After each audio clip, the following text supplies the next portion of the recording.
The story of African Americans in World War II is indeed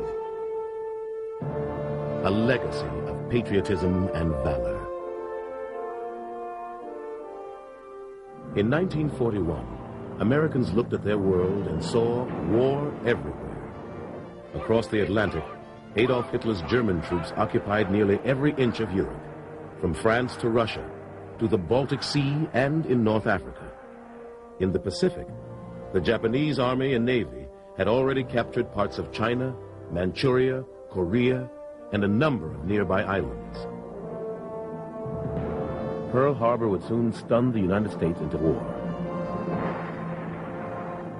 Monday morning, the first thing I did, go down to the Army recruiting station to enlist in the service of my country. I was told there was no quota for black troops.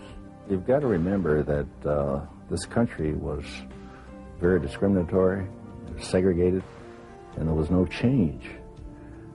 First of all, black sailors, as sailors per se, other than as mess attendants or stewards, weren't permitted into the Navy. Well, given the fact that I was in the segregated Army, that made no difference. I joined the Army to fight for the country, for my country, because I was born and raised and nurtured by this country. And I saw no reason to slack off because of being segregated or being in a racist society. African Americans' participation in the armed forces was regulated by firmly held beliefs. Blacks should be organized in segregated units. Blacks would not mind segregation. Blacks should be used only in service units. Blacks should not command whites. The motivation was basic. I'm a black man, I was colored then. I felt that if I fought for my country, shed my blood if necessary, when I come back home, I would be treated as equal. I earned it. In a sense, I really believe before two wars. One's the war against the Axis, the Germans and Japanese, and the other is a war against segregation. African Americans would fight, bleed, and die in World War II to free people around the world. Their performance on the battlefield would change the American armed forces forever, and their bravery would pave the way for the modern civil rights movement that would emerge after the war. But one battle would take much longer to win. It would take more than 50 years for America to fully recognize the heroism of its black war fighters.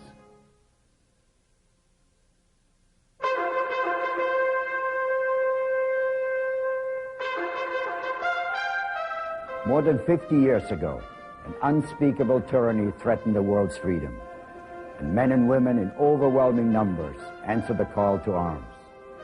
Millions of these were Americans, and many of these Americans were black.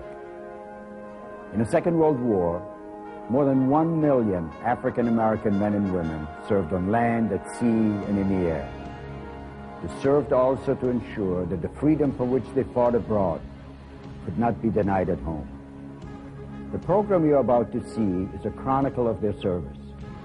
In no way can it measure up to the determination and patriotism of these extraordinary men and women, for the struggle stands as a model of courage and character. As you watch the scenes unfold, you will get a glimpse of a magnificent, heart-rending effort for freedom and justice.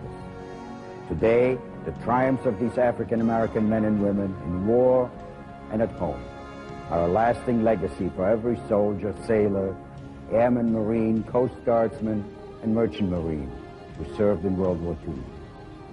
But even more, what they gave, what they suffered, and what they accomplished is a shining example to free men and women everywhere.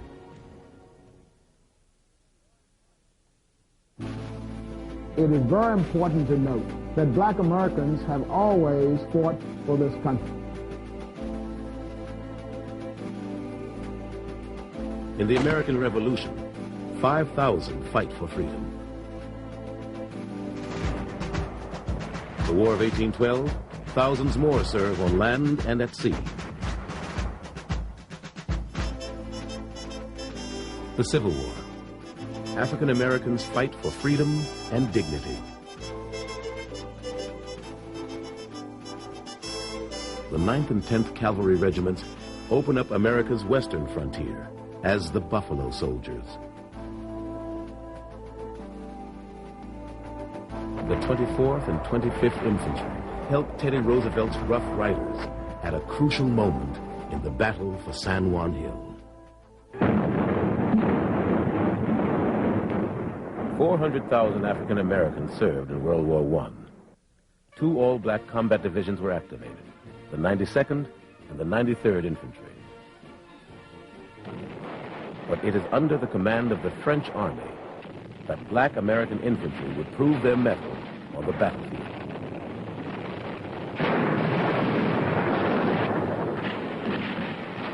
For their bravery, France awards black soldiers its highest medal, the Croix de Guerre, and the United States awards black soldiers from both units the Distinguished Service Cross.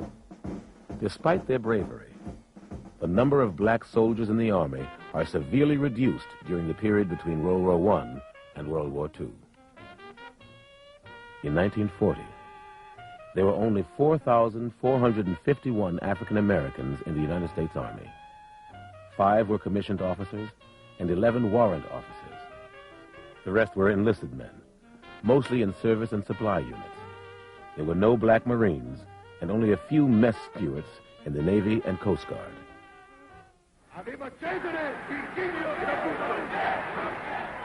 By the mid-1930s, the world veers towards war again.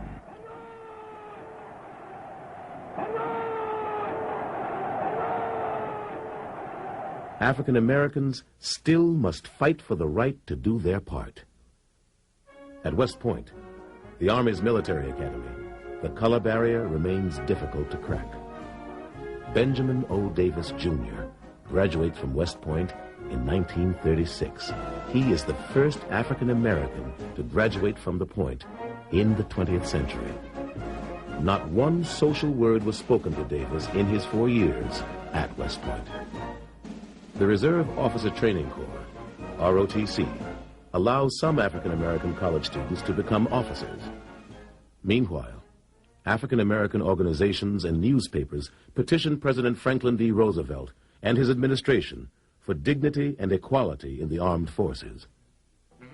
There is a grave apprehension among Negroes lest the existing inadequate representation and training of colored persons may lead to the creation of labor battalions and other forms of discrimination against them in the event of war.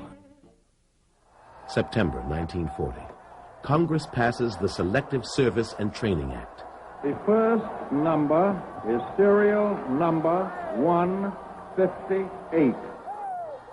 It promises that black Americans will be represented in the armed forces in proportion to the general population.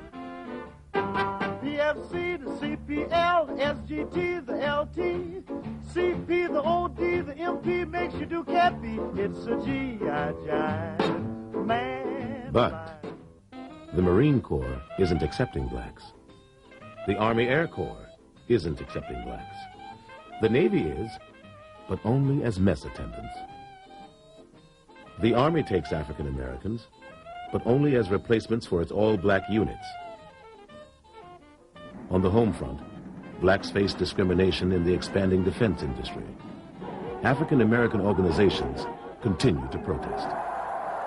A. Philip Randolph sets a July 1st date for a march on Washington. To stop the march, President Roosevelt offers a compromise.